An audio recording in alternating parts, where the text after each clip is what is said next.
What is going on, everybody? I am a licensed gamer, and today we're going to be talking about how you're going to rank up in Counter-Strike Global Offensive. Now, Counter-Strike Global Offensive has one of the most complicated ranking systems out of any FPS I've ever played. Games like Call of Duty and Battlefield just require you to have some game time, and next thing you know, you're like second prestige, level 72, and you have like the best guns in the game. In my opinion, that isn't fair, and that shouldn't be how you make an FPS. This game, however, you have the same weapons, you have different skill levels. So your rank is based solely on your skill. It's not based on how many hours you have, how many wins you have. It's based on your skill.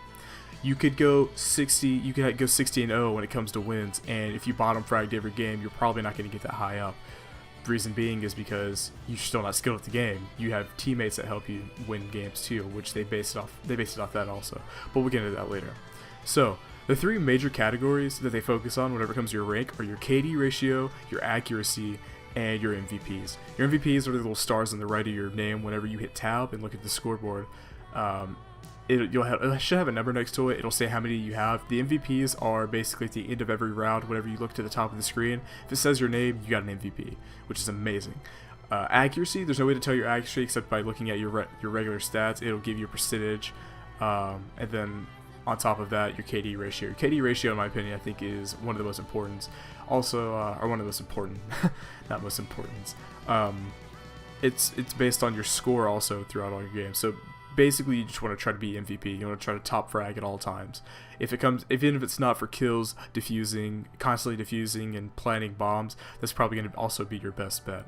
But for the silver ranks, this is probably the hardest to get out of because of the amount of Smurfs and trolls in it. So the best way to deal with these players is for trolls, mute them and completely ignore them. Act like they don't exist. Because after a while they get bored and they A, stop playing, or B, they'll actually start playing and they'll try to help the team out because they're not getting a reaction out of anybody. Then after that you have Smurfs. Smurfs, in my opinion, are ruining this game. I used to have a bit of respect for them because of the fact that they were in higher ranks and that they wanted to play with their friends, or some of them don't want to play with their friends, some of them want to make the game easier, but I respect that. Everybody needs to have their moment. But it's getting out of control. I've yet to be in a game in the past probably month or so. I have not been in a single game where there wasn't at least one Smurf on my team or the other team.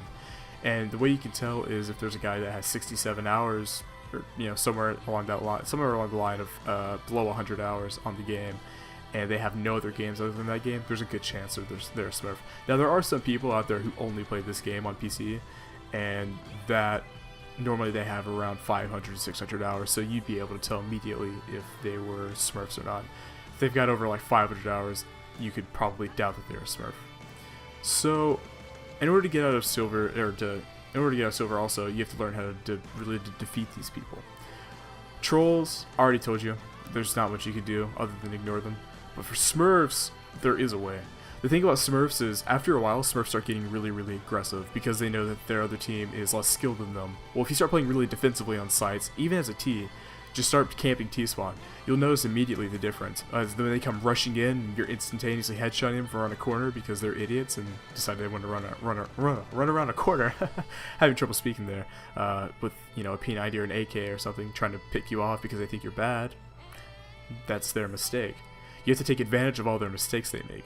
So once they start getting reckless, it's pretty easy to beat them after that. You just have to change up your playstyle a bit. Now, most silvers that I've found are pretty aggressive, but there are some that actually play defensively, but most are pretty aggressive. So playing defensively is going to be your best bet when beating a Smurf. I was going to make another video on that, but I decided not to. So that's pretty much all it is. Try to MVP, top frag every game. Your accuracy is very important. Try to find your sensitivity, try to change something to get your aim better, because aim is pretty much everything on this game. If you don't get your aim right, you might as well not play this game, because you're not going to be able to do anything. You're not going to be able to go anywhere with your rank. You're not going to be able to have that much fun because you're just going to constantly get shot in the face because you're not placing your crosshair in the right places. So, I hope you guys enjoyed the video. This is a quick tips video, kind of quick anyway, about 5 minutes, but make sure to leave a like, comment, and tell me what you think. If you guys want to argue about whether Smurfs are bad or not, whatever, go ahead. But thank you for watching, and I hope to see you guys next time.